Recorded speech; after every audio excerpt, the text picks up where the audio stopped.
Good morning mga paps. Papalitan natin ng clutch lining itong Sniper MX135 dahil slide daw ang takbo sabi sa may-ari. May dala na din siyang pamalit na mga clutch lining kaya magkakabit na lang tayo. Ang palatandaan na kailangan ng palitan ng inyong clutch lining ay kapag sinasagad nyo yung silinyador, imbes na bumilis ay umiingay lang ang inyong motor. Isa pa sa palatandaan niya, ang pinaka worst ay yung hindi na umaarangkada ang inyong motor. So, kahit nakakambyo kayo ay parang naka-neutral pa rin. So, eto, tumatakbo pa naman ito pero kapag hinahataw ng may-ari ay umiingay na lang sa halip na bumibilis.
Yung sa pag ano pa, sa pag salakang oil, lahat talaga, hindi ka na. So,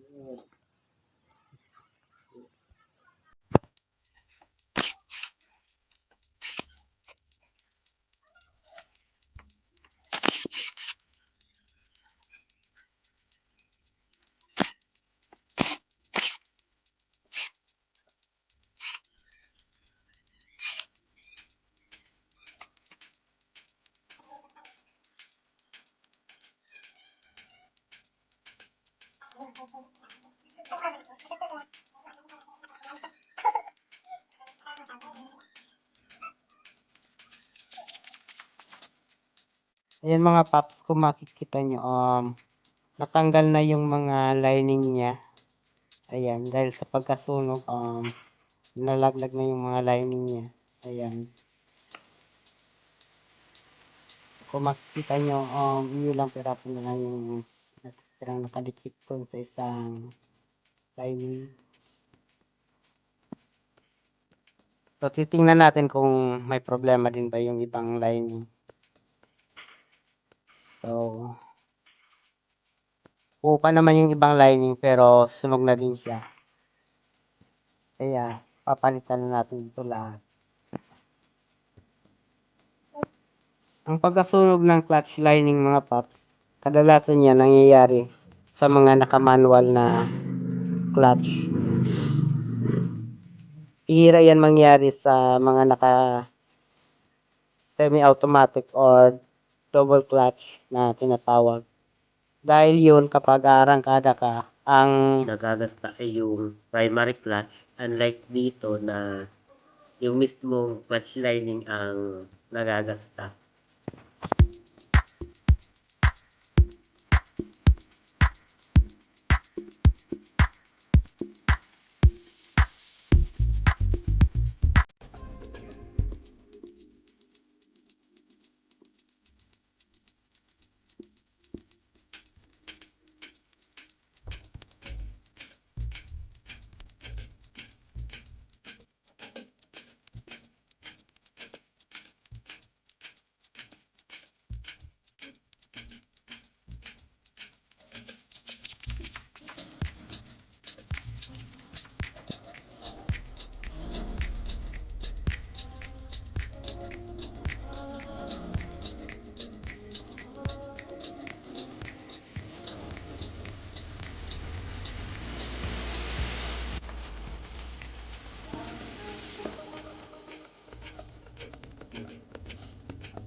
So eto mga paps, mabuti na lang naisipan niya ng magpalit ng lining kasi kung pinatagal niya pa ay lalalim yung kayo dito. Pati na din eto, magkakayo din sana siya and pati ito, ano to, magagasta ng gusto kung hindi pa siya nagpalit. So, mabuti na lang at nagpalit na siya.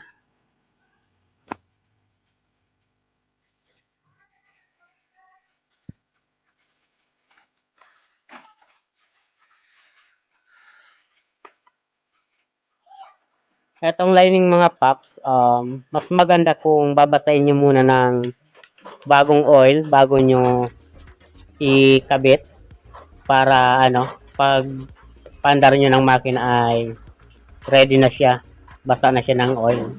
Maiwasan yung ano, bigla ang friction. So ako nakalimutan kong basahin siya dahil nagkikwentuhan kami ng may-ari nitong motor. Kaya mamaya ko na lang siya babasahin ng oil. Pero if in case na talagang makalimutan nyo as in nabuo nyo na yung makina bago nyo naalalang hindi nyo yan nabasa ng oil, wala namang problema yon. Paandarin mo lang ng ilang minuto yung makina bago ka mag-cambio ng motor ano. So, i-idle nyo ng ilang minuto then ilang minuto nyo ding paandarin na naka-press yung clutch, fully press. Then, saka kayo pasok ng cam nyo kapag na-estimate nyo ano, totally basa na siya ng oil.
Dahil nagpalit tayo ng clutch lining mga paps, kailangan natin mag-adjust dito sa clutch adjuster dahil nag-iba yung kapal ng ating clutch lining.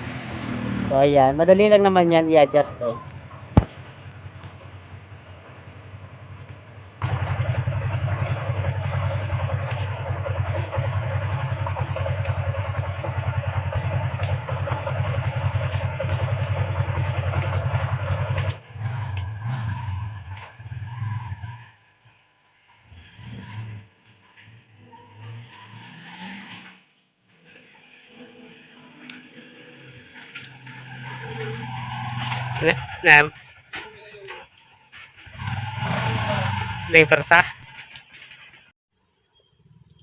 So kaya pala bumalik na hindi nakangiti si Paps dahil may iba pa pala ang problema ang kanyang motor. So test drive ko, hindi nga humahatak. Then hinanap namin yung problema ang iba.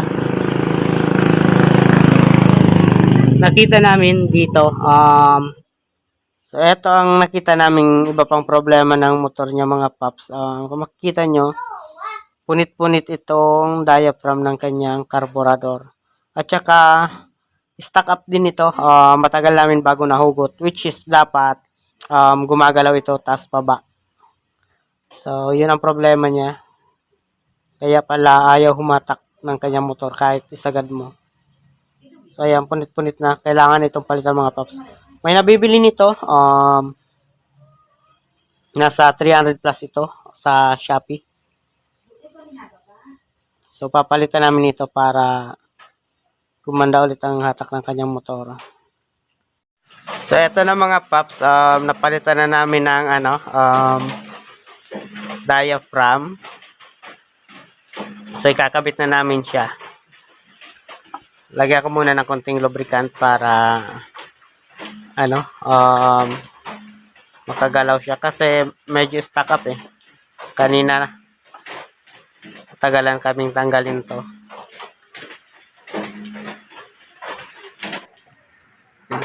So sa paglalagay nito mga Paps, eto itatapat nyo lang siya dito sa niya.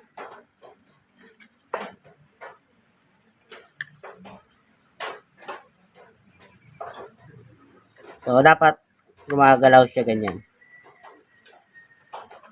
Kasi kanina hindi ito gumagalaw eh nung hindi pa namin natatanggal.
Ayos?